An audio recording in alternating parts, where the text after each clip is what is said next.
Nessa tabela que a gente está vendo aqui, a gente tem todos os nossos custos para fazer a nossa placa.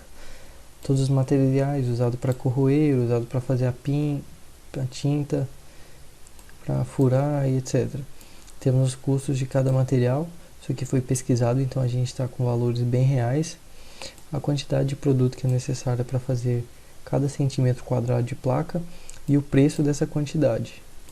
E a quantidade de que esse determinado produto consegue fazer. Com base nessas informações, a gente tem a quantidade de produto que a gente precisa manter em cada mês. E com base nessa quantidade, a gente tem a quantidade de item e o preço de cada item que a gente vai ter mensal. Então aqui a gente tem o nosso custo. E aqui tem um resumo de custo por unidade. Vai ser 12 centavos o centímetro quadrado da nossa placa. E o total vai ser R$ 35,58 para a primeira placa. A segunda, terceira, as demais placas vão ser um pouco mais baratas. Vai ter um total de R$ 29,94 cada placa. Por que a segunda placa é mais barata? Porque a primeira você precisa de fazer como se fosse uma máscara que você usa para corroer o cobre. As demais placas já não precisam. Se forem idênticas, você pode usar a mesma máscara. Fluxo de caixa. Aqui a gente está considerando um cenário em que vamos ter 10 clientes. Cada cliente vai comprar 2 placas. E a dimensão da nossa placa é 15 por 20. Vamos ter uma capacidade máxima de 30 placas por mês. Temos a nossa taxa de entrega, margem de ganho que pode ser alterável, mas a gente está considerando um cenário que vai ser 150%. E a nossa taxa usada é a inflação. Aqui eu só copiei os valores do nosso custo de placa. Tem o custo de entrega, que é baseado em 10 clientes. O custo mensal, que é o somatório dessas duas tabelas aqui. O ganho bruto, no primeiro mês a gente não ganha nada porque a gente só tem investimento. E nos demais meses o nosso ganho é baseado na entrega e em 150% da fabricação. Nosso fluxo de caixa é o ganho menos o custo mensal. O VPL são esses valores do fluxo de caixa trazidos para o presente. E o valor acumulado, a soma total disso aqui. VPB, a soma do meu fluxo de caixa a partir do primeiro mês.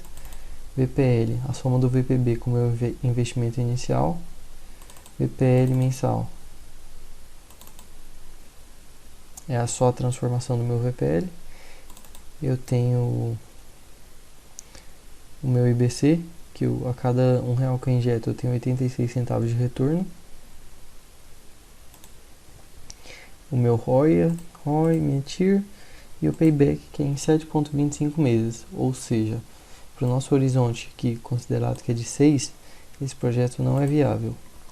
Temos aqui uma tabela, um gráfico que ilustra. No eixo X a gente tem os cenários, no eixo Y o nosso VPL. Vemos aqui que a partir do nosso 8º cenário é que as coisas começam a ficar interessantes. Só que nesse 8º cenário é um cenário muito pouco provável. Ele é um dos melhores, mas ele é muito pouco provável. A nossa demanda foi feita considerando que 72 alunos da UFG formam por ano relacionado à área de tecnologia. E estamos considerando que 10% deles vão fazer o TCC e fazer alguma atividade relacionada por mês nisso aqui, em PCBs.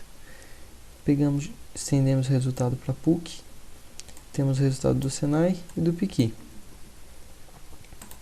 Aqui está o nosso controle de cenários. O melhor cenário é esse. Esse aqui é o cenário que a gente considerou o mais realista, que é o mais provável de acontecer. E o nosso pior cenário. De acordo com as informações que nós recolhemos, o nosso cenário foi o mais próximo do real, foi esse aqui. E olhando para esse cenário e olhando para o gráfico, a gente vê que a gente não consegue o retorno no tempo estabelecido. Tá aqui, ó, em 7,25 meses, ou seja, em 6 meses a gente ainda não conseguiu o retorno.